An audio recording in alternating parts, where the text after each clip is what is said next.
നമ്മളെപ്പോഴും പറയാറില്ലേ, നമ്മൾ എവിടെ പോയാൽ ലോകത്ത് ഏത് സ്ഥലത്തേക്ക് സഞ്ചരിച്ചാലും അവിടെ ഒരു മലയാളിയെ കാണാൻ കഴിയുമെന്ന്.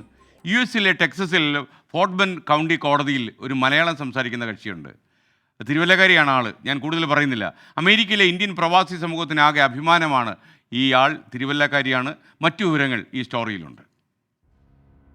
ടെക്സസിൽ ഫോർട്ട് ബെൻഡ് കൗണ്ടി കോടതിയിൽ ജഡ്ജിയായി തെരഞ്ഞെടുക്കപ്പെട്ട ആദ്യ ദക്ഷിണേഷ്യക്കാരിയാണ് ജൂലി എ. മാത്യു. 8 ലക്ഷത്തോളം പേരുള്ള ഫോർട്ട് ബെൻഡ് കൗണ്ടിയിലെ കേസുകൾ കൈകാര്യം ചെയ്യുന്നതിൽ ജൂലി പുലർത്തുന്ന മികവ് അതിവേഗമാണ് അവരെ ജനപ്രിയയാക്കിയത്. കഴിഞ്ഞ വർഷം 2ാം തവണയും ന്യായാധിപയായി തെരഞ്ഞെടുക്കപ്പെട്ടപ്പോൾ ജൂലി കാസർകോട്ടെ ഭർതൃവീട്ടിലായിരുന്നു. മലയാളിയായ ജഡ്ജ് ഇങ്ങ് കാസർകോട്ട് നിന്ന് വീഡിയോ കോൾ വഴി അമേരിക്കയിലെ കോടതിയിൽ ചുമതലയേറ്റത് അന്ന് വലിയ വാർത്തയായിരുന്നു. 15 വർഷം അഭിഭാഷകയായി ഫോർട്ട് ബെൻഡ് കൗണ്ടിയിൽ ജോലി ചെയ്ത ശേഷമാണ് തിരുവല്ലക്കാരിയായ ജൂലി ജഡ്ജിയായി ചുമതലയേറ്റത്. ആർക്കോളയിൽ മുനിസിപ്പൽ ജഡ്ജിയായും സേവനമനുഷ്ഠിച്ചിട്ടുണ്ട്. കെന്റ് സ്റ്റേറ്റ് യൂണിവേഴ്സിറ്റിയിലും ഡെലവയർ ലോ സ്കൂളിലുമായി പഠനം. ബിസിനസ്സിൽ പ്രതിസന്ധി നേരിട്ട അച്ഛന് നിയമസഹായം ലഭിക്കുന്നതിലുണ്ടായ ബുദ്ധിമുട്ടാണ് അഭിഭാഷകയുടെ റോൾ ഏറ്റെടുക്കാൻ ജൂലിയെ പ്രേരിപ്പിച്ചത്. Research desk 24. ടെക്സസിലെ ഫോർട്ട് ബെൻഡ് കൗണ്ടി കോടതിയിൽ മലയാളം സംസാരിക്കുന്ന തിരുവല്ലക്കാരി ജൂലി എ. മാത്യു നമുക്കൊപ്പം തത്സമയം ചേരുകയാണ് ഈ മോർണിംഗ് ഷോയിൽ. Welcome Julie A. Mathew. Hi hi, how are you? അപ്പോൾ എന്തായാലും ഇങ്ങനെ ഒരാൾ അവിടെ ഉണ്ടെന്നറിഞ്ഞത് ഞങ്ങൾക്ക് വളരെ സന്തോഷം. ഇപ്പോൾ നമ്മൾ ഇവിടുത്തെ ജഡ്ജിയുമായിട്ടാണ് നമുക്ക് കൂടുതൽ ബന്ധമുള്ളത്. അപ്പോൾ അമേരിക്കയിലെ ഒരു ജഡ്ജി എങ്ങനെയാണ് ടെക്സസിലൊക്കെ ഇലക്ടഡ് പൊസിഷനാ? ജഡ്ജിമാർ തിരഞ്ഞെടുക്കപ്പെടുകയാണ് അവിടെ അല്ലേ? അതെന്തുകൊണ്ടാണ് അങ്ങനെ വന്നത് അമേരിക്കയിൽ? അമേരിക്ക മൊത്തമായിട്ടില്ല, ഞങ്ങളുടെ സ്റ്റേറ്റിൽ തെരഞ്ഞെടുപ്പാണ്. ഏറ്റവും ഫെഡറൽ പൊസിഷൻസ് മാത്രം പ്രസിഡന്റ് അപ്പോയിന്റ് ചെയ്യുന്നത്. ബാക്കി എല്ലാവരും തെരഞ്ഞെടുപ്പ്. അത് I mean people decided or it's in the constitution, that's where it is. താങ്കളുടെ ഒരു ബാക്ക്ഗ്രൗണ്ട് എങ്ങനെ? ഇവിടെ നിയമം പഠിച്ചിട്ട് പോയതാണോ അതോ അവിടെ പഠിച്ചാണോ? ഞാൻ 10 വയസ്സിൽ ഇപ്പം 37 വർഷമായിട്ട് അമേരിക്കയിലാണ്. സോ അവിടെ വളർന്നത്. അവിടെ 5ാം ക്ലാസ്സിൽ പോയതാ. 5ാം ക്ലാസ്സിൽ പോയതാ. 4 ക്ലാസ്സേ ഇവിടെ പഠിച്ചുള്ളൂ. തിരുവല്ലയിൽ എവിടെയായിട്ട് വരും വീട്? വെണ്ണിക്കുളം, തിരുവാറ്റമണ്ണൽ. വലിയൊരു കവി ഉണ്ടായിരുന്നു വെണ്ണിക്കുളത്ത്. ഓക്കെ. അപ്പോൾ ആ നാട്ടിലെ സ്കൂളിൽ പഠിച്ചു. 4ാം ക്ലാസ് കഴിഞ്ഞപ്പോൾ അമേരിക്കയിലേക്ക് വണ്ടി കയറി അല്ലേ? അവിടെ നിയമം പഠിക്കാൻ തുടങ്ങിയത് ഏത് കോഴ്സിലേക്കായിരുന്നു? അഡ്മിനിസ്ട്രേഷൻ ഓഫ് ജസ്റ്റിസ്, സോഷ്യോളജി ആയിരുന്നു കോളേജിൽ പഠിച്ചത്. അത് കഴിഞ്ഞ് 3 വർഷം ലോ സ്കൂളിൽ.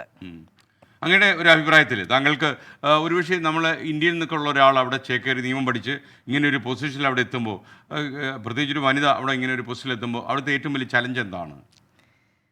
ഇലക്ഷൻ ആകുമ്പോൾ മനുഷ്യർ നമുക്ക് വേണ്ടി വോട്ട് ചെയ്യുന്നത്, അവരോട് കമ്മ്യൂണിക്കേറ്റ് ചെയ്യുന്നത് പാർട്ടി വെച്ച് തന്നെ. ഓക്കെ. അപ്പം പാർട്ടി പ്രതികരിച്ച്, അപ്പോൾ ഈ പാർട്ടി രഹിതമായിരിക്കണമല്ലോ ജഡ്ജ്മെന്റ്. അതെങ്ങനെ മാനേജ് ചെയ്യും? അങ്ങനല്ല, നമ്മൾ ജഡ്ജ് കയറുമ്പോൾ blind. Judgement is always fair and just. ഒരിക്കലും പാർട്ടി ബേസ്ഡ് അല്ല. അല്ല, നമ്മുടെ ഒരു പാർട്ടിക്കാരി അവിടെ ജഡ്ജ് എന്ന് പ്രവർത്തകർ ചിന്തിക്കുമോ? ഇല്ല, അങ്ങനെ ചിന്തിക്കില്ല. അങ്ങനെ ഒരു നിയമബോധം അല്ല അവിടെ ഉള്ളത്. ഇല്ല, തീർച്ചയായിട്ടും. ഈ 37 കൊല്ലക്കാലത്തിനിടയിൽ, അമേരിക്കയുടെ ജീവിതത്തിനിടയിൽ താങ്കൾ കൊടുത്ത ജഡ്ജ്മെന്റ് അല്ലെങ്കിൽ താങ്കളെ ആകർഷിച്ചുള്ള ഒരു ജഡ്ജ്മെന്റ് ഏതായിരുന്നു ലോകം ശ്രദ്ധിച്ചത്? ഐ മീൻ പല ഫേമസ് കേസ് ഉണ്ടായിരുന്നു. OJ സിംപ്സൺ കേസ് ആയിരുന്നു ഒരെണ്ണം.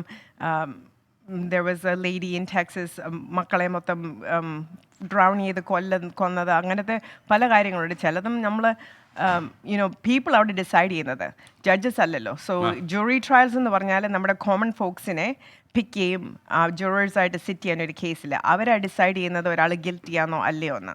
സോ ജഡ്ജസ് ആ ലോ ഡിസൈഡ് ചെയ്യുന്നതിന്, ഒബ്ജെക്ഷൻസ് മേക്ക് ചെയ്യുമ്പം ലോ ഡിസൈഡ് ചെയ്യുന്നതിന് മാത്രമേ ജഡ്ജസ് ഇൻ്റർഫിയർ ചെയ്യാറുള്ളൂ ഒരു കേസിനകത്ത്. ബാക്കി പൊതുവെ കാര്യങ്ങൾ ഗിൽറ്റും അത് ഡിസൈഡ് ചെയ്യുന്ന ജൂറേഴ്സ്, കോമൺ ഫോക്സിനെ പിക്ക് ചെയ്യുന്നത്.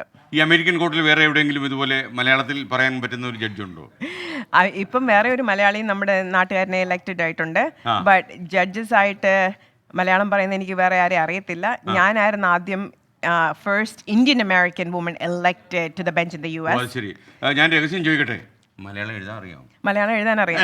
ഞാൻ പറഞ്ഞില്ല അതൊന്നും. മലയാളം എഴുതിയും വായിക്കുകയും ചെയ്യും അല്ലേ? എഴുതിയും വായിക്കാൻ. അപ്പം നമ്മുടെ ഇവിടെയുള്ള അമ്മയും ഫാദറും ഒക്കെ അവിടെയാണോ ഇവിടെ നാട്ടിലാണോ? സോ അവർ റിട്ടയർ ആയി. അവർ അമേരിക്കയിലായിരുന്നു. മമ്മി ആദ്യം പോയി നഴ്സായിട്ട്, പപ്പ അത് 6 മാസം കഴിഞ്ഞ് പപ്പായും ഫോളോ ചെയ്തു. സോ ഞങ്ങൾ അന്നേരം പപ്പയുടെ കൂടെ പോയത്. നിങ്ങൾ എത്ര മക്കളാ? 2 പേര്. മറ്റേ ആൾ എന്ത് ചെയ്യുന്നു? അവിടെ കൗണ്ടി തന്നെ പ്രൊബേഷൻ ഡിപ്പാർട്ട്മെന്റിൽ വർക്ക് ചെയ്യുന്നു. ഓക്കെ. ഈ ജഡ്ജ് എന്ന് പറയുന്നത് നമ്മൾ ഈ മലയാളികൾ എപ്പോഴും ഈ സാമ്പത്തിക കാര്യങ്ങളൊക്കെ ആലോചിക്കുകയും നല്ല ശമ്പളം കിട്ടുന്ന ജോലിയാണോ അതോ നമ്മൾ പബ്ലിക് സർവൻസാ. അങ്ങനെയാണല്ലേ? കാര്യം നമ്മുടെ മലയാളികൾ എപ്പോഴും പറഞ്ഞൊരു വാക്കൊരു പൂത്ത കാശ അമേരിക്ക പോയിട്ട് എന്ന് അവിടെ പറയും. ഹാർഡ് വർക്ക് ചെയ്തിട്ടാണ് നമ്മൾ സർവൈവ് ഒരുപാട് ചെയ്യുന്നത്. അധ്വാനിക്കണം അല്ലേ? തീർച്ചയായിട്ടും. അപ്പോൾ ഇവിടെ നാട്ടിലിപ്പം വെക്കേഷനായിട്ട് വന്നാണോ എന്താ സംഭവം? ഹസ്ബൻഡ് ഫാമിലി മെമ്പറുടെ ഒരു എൻഗേജ്മെന്റ് ഉണ്ട്. അത് ഞാൻ കല്യാണത്തിന് കൂടാൻ സമയമില്ല, ജസ്റ്റ് എൻഗേജ്മെന്റിനെ കൂടിയിട്ട് ഞാൻ ഇന്ന് പോയിട്ട് സ്കൂളിൽ പഠിച്ചവരൊക്കെ കാണുമോ ഇവിടെ വരുമ്പോൾ? എങ്ങനെയാ ഒരു നാട്ടിലേക്കുള്ള ഞാൻ ജഡ്ജ് ആയ പിന്നെ ഞങ്ങളുടെ സ്കൂളിൽ സെന്റ് തോമസ് ഒരു വാട്സാപ്പ് ഗ്രൂപ്പ് ഒക്കെ ക്രിയേറ്റ് ചെയ്ത് എല്ലാവരും ഇപ്പോൾ അതിനകത്തോട്ട്. ഞാൻ ഒരിക്കലും വിചാരിച്ചില്ല ഇത്രമാത്രം നമ്മൾ ഗ്രോ ചെയ്ത് ഈ ഗ്രൂപ്പ്സ് ഒക്കെ ലൈക്ക് എവിടെ വന്നാലും വേൾഡിൽ ഫൈൻഡ് ചെയ്യാൻ ആൾക്കാരെ ഫൈൻഡ് ചെയ്യാനൊക്കെ വന്ന്.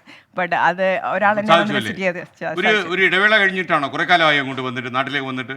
ഇല്ല, ഞാൻ കഴിഞ്ഞ വർഷം ഇവിടെ തന്നെയായിരുന്നു എന്നെ സ്വയറും ചെയ്തത്. എൻ്റെ രണ്ടാമത്തെ ടേം ഞാൻ വിൻ ചെയ്തപ്പം ഓൺലൈൻ വഴിയാണെന്ന് അത് സ്വയറും ചെയ്ത് ഓൺലൈൻ വഴി. അതും ഒരു അപൂർവ സംഭവമായി. ഇന്ന് പത്രത്തിലൊക്കെ വന്ന വാർത്ത ഞാൻ ഓർമ്മിക്കുന്നു, താങ്കൾ ശ്രദ്ധിക്കപ്പെടുകയും ചെയ്തിരുന്നു അന്ന്. അപ്പം ഈ അമേരിക്കയിൽ ഈ നമ്മൾ പ്രത്യേകിച്ച് കേരളത്തിൽ നിന്നൊക്കെ അമേരിക്കയിലേക്ക് ചേക്കേറിയ ആൾക്കാരെ വളരെ ഒരു 5 വർഷം കൂടുമ്പോഴാണ് നാട്ടിലേക്ക് വരിക. താങ്കൾ എങ്ങനെയാണ് പൊതുവേ?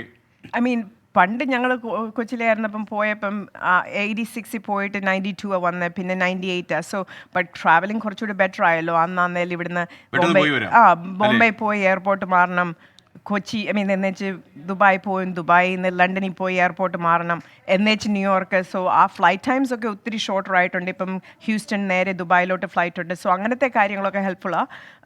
ആൻഡ് പ്ലസ് ഹസ്ബൻഡിൻ്റെ പേരൻസ് ഇവിടാണ്. So I like to grand കിഡ്സിനെ കൊണ്ട് കാണിക്കാനും ഓക്കെ, ഒരു സന്തോഷമുള്ള കാര്യമാണ്. ഈ കേരളത്തിലേക്ക് വരുന്ന സമയത്ത് നമ്മളിപ്പോൾ ഇന്നിപ്പോൾ ഞാൻ മനോരമയിൽ ഒരു ലേഖനം വായിച്ചുള്ളൂ വി കെ മാത്യൂസിൻ്റെ. അതായത് ലോകം മനസ്സിലാക്കുന്ന നേതാക്കന്മാർ കേരളത്തിൽ വേണം എന്ന് പറഞ്ഞു. അപ്പോൾ കേരളം എന്ന് വെച്ചാൽ വളരെ നമ്മുടെ ഒരു സ്വർണ്ണ ഖനിയിരിക്കുക. ടൂറിസ്റ്റിനൊക്കെ ഇത്രയും പൊട്ടൻഷ്യലുള്ള ഒരു സ്ഥലം അപ്പോൾ നമുക്ക് കണ്ടുപിടിക്കാൻ ലോകത്ത് പല രാജ്യത്തും പാടാണ്. അപ്പോൾ അങ്ങനെ ഒരു സ്ഥലം നമുക്ക് പ്രോപ്പറായിട്ട് ഉപയോഗിക്കാൻ പറ്റുന്നില്ല. അപ്പോൾ താങ്കൾക്ക് യഥാർത്ഥത്തിൽ നമ്മുടെ ചെറുപ്പക്കാർ ഇപ്പം യഥാർത്ഥത്തിൽ ഈ ബ്രെയിൻ ഗെയിൻ എന്ന് പറയുന്നൊരു പരിപാടിയാണ് നമ്മൾ ആവശ്യപ്പെടുന്നത്. ബ്രെയിൻ ട്രെയിനാണല്ലോ നടന്നുകൊണ്ടിരിക്കുന്നത്. അപ്പോൾ ഈ ബ്രെയിൻ ഗെയിൻ പോലുള്ള പദ്ധതികൾ കേരളത്തിൽ കൊണ്ടുവരുമ്പോൾ താങ്കൾ ഒരു വിദേശ താമസിക്കുന്ന ഒരു പ്രവാസി എന്ന നിലയിൽ ഈ കേരളത്തെക്കുറിച്ച് താങ്കൾ എങ്ങനെയാണ് ചിന്തിക്കുന്നത്? എന്താണ് നമ്മുടെ ഇവിടുത്തെ പ്രശ്നം? കേരളം ഒരു ബ്യൂട്ടിഫുൾ സ്റ്റേറ്റ് ആണ്. ഇത്രയും പ്രകൃതി ഭംഗി വേറെ എങ്ങും ഞാൻ കണ്ടിട്ടില്ല. ബട്ട് നമ്മുടെ ഈ ട്രാഷ് ഒക്കെ ലൈക്ക് ഇന്നലെ ആണെങ്കിലും അതിരപ്പള്ളി പോയേ ഒരാൾ ബോട്ടിൽ കുടിച്ചു കഴിഞ്ഞിട്ട് വെള്ളം എടുത്ത് നേരെ അങ്ങോട്ടങ്ങ് ത്രോ ചെയ്തു. അങ്ങനെയൊക്കെ ചെയ്യുന്നത് നമ്മൾ നേച്ചറിനെ പ്രൊട്ടക്ട് ചെയ്യത്തേ ഉള്ളൂ. ആ റിസോഴ്സസ് പ്രൊട്ടക്ട് ചെയ്യേണ്ട ആവശ്യമുണ്ട്. ലൈക്ക് ഈ ഓൺലി ഒരു ദിസ് പ്ലാനറ്റേ നമുക്കുള്ളൂ ജീവിക്കാൻ. സോ അത് ടേക്ക് കെയർ ചെയ്യുന്ന നമ്മുടെ എല്ലാവരുടെയും ഒരു ഷുഡ് ബി എ ഗോൾ. ഒരു കഴിവാണ്. അപ്പോൾ ഈ ഇവിടെ നാട്ടിൽ വന്ന് താങ്കളെ കാണാൻ പറ്റിയതിൽ വളരെ സന്തോഷം. Thank you. ഓക്കെ, നമ്മളെ വേറൊരാളെയും കൂടെ നമ്മൾ അമേരിക്കയ്ക്ക് പേടാൻ കയറ്റി അയച്ചിരുന്നു. ഒരു കൃഷ്ണ ചെറിയാനവിടെ വന്നിരുന്നു, കണ്ടായിരുന്നു? പി ജെയിംസും അരവിന്ദനും വന്നപ്പോൾ കണ്ടില്ലല്ലേ? ഐ ഡോണ്ട് തിങ്ക് ഞാൻ മീറ്റ് ചെയ്യാൻ തോന്നില്ല. കണ്ടില്ല. അപ്പോൾ എന്തായാലും വളരെ സന്തോഷം. താങ്കൾ നാടിന്റെ ഭംഗിയൊക്കെ ആസ്വദിച്ച് അമേരിക്ക പോയി നമ്മുടെ സുഹൃത്തുക്കളോട് 24 കാണുന്നുണ്ടല്ലോ. ഉണ്ട്, തീർച്ചയായിട്ടും വലിയ ഫാൻസ്. Thank you. അപ്പോൾ താങ്കൾക്ക് ഒരു ചായ കഴിച്ചിട്ടേ പോകാവൂ. നമ്മുടെ പി ജെയിംസോടെ ഉണ്ടാകും. Okay, thank you. പ്രിയപ്പെട്ട പ്രേക്ഷകരെ, അമേരിക്കയിലെ ടെക്സസിൽ മലയാളത്തിൽ സംസാരിക്കാൻ കഴിയുന്ന ഒരു ജഡ്ജിനെയാണ് നമ്മൾ പരിചയപ്പെടുത്തിയത്. തിരുവല്ലക്കാരി ജൂലി എ മാത്യു ആണ്. അത് നമ്മുടെ പ്രവാസി സമൂഹത്തിനൊക്കെ അഭിമാനമാണ്. ജൂലി, താങ്ക് യു ജൂലി, ഇത്രയും സമയം കണ്ടെത്തിയതിന്.